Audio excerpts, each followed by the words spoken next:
Hey there, Matt here, backyard again. I'm going to show you how to make this. The other day, I showed you what some of the paintings look like, but today I'm actually going to show you how to construct it. And there's just a couple of parts that are required for this.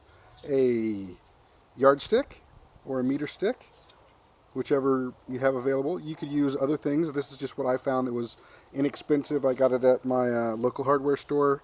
You need a couple of tie wraps and some LED lights. I'll have links to all this in the description. LED lights and some batteries. That's all it takes. Let's build it now.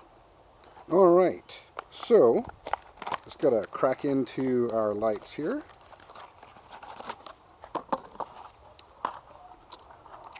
So the ones that I have found that work well for me are these Milo LED lights. And one of the things that was kind of weird to me, but also one of the great features of this, is that this wire right here is actually just bare wire, or nearly bare wire. And it's very bendy. You do have to be careful that you don't break it. I've not broken one yet, but it does seem like it would be possible. And really, at this point, the main thing is getting your batteries in your box and then connecting your box to the yardstick. So you've got your lights. What you're going to need to do is get the batteries inside the box, the power box for the lights.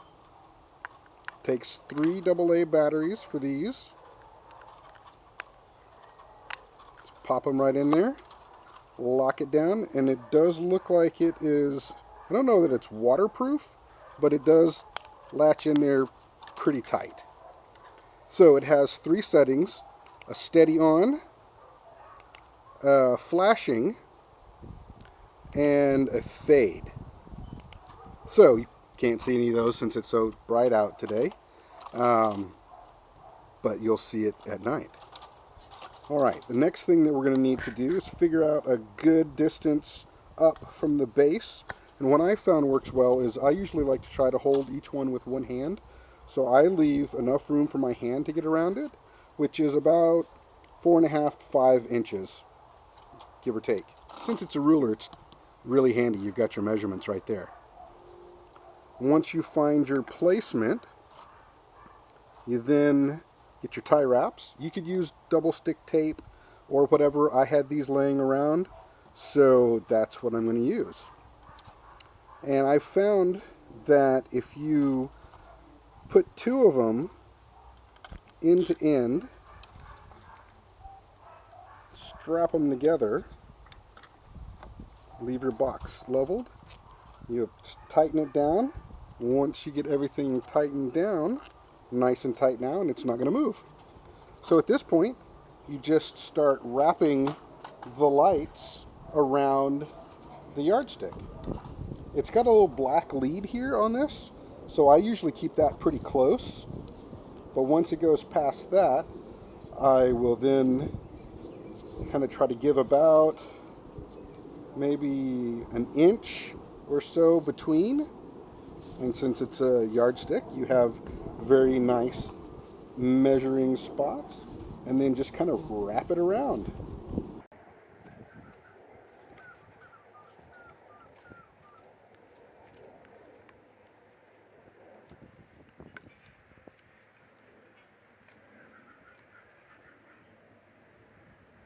Just wrap it around nice and tight so that it's not going to come loose when you swing it around. And eventually, I'm not quite there yet, but you'll get to, you'll either get to the end of your lights or you'll get to the end of the yardstick, and at that point you'll need to make a decision. Do I try to lengthen it out? Like if you get to the end of your lights and you're not all the way to the end of your yardstick, you may want to go back and add some more space in. Or if you get to the end of the yardstick and you still have some more lights, depending upon how many lights you have, you may want to go back and make them closer together. At this point, I don't really have enough to make a whole lot of difference, So I will detach it from the box and then just sort of wrap it around the top a little bit more. I'll have a little bit more light at the end, but that's okay. That's usually the part that's moving the fastest, so that adds a little bit of interest. Alright, once you get it wrapped around there, you may need to get a little bit of tape or something so the end doesn't poke out, but once you get that taken care of, there you go, all done. So just a couple of parts and a couple of minutes, and you've got a brand new Sparkline brush that you can do some really awesome light painting with. So that's all there is to the Sparkline brush. Thanks very much for watching. I appreciate it if you would like and subscribe, and I would love to see any light paintings that y'all do, so put those in the comments, and until next time, I'll see you around.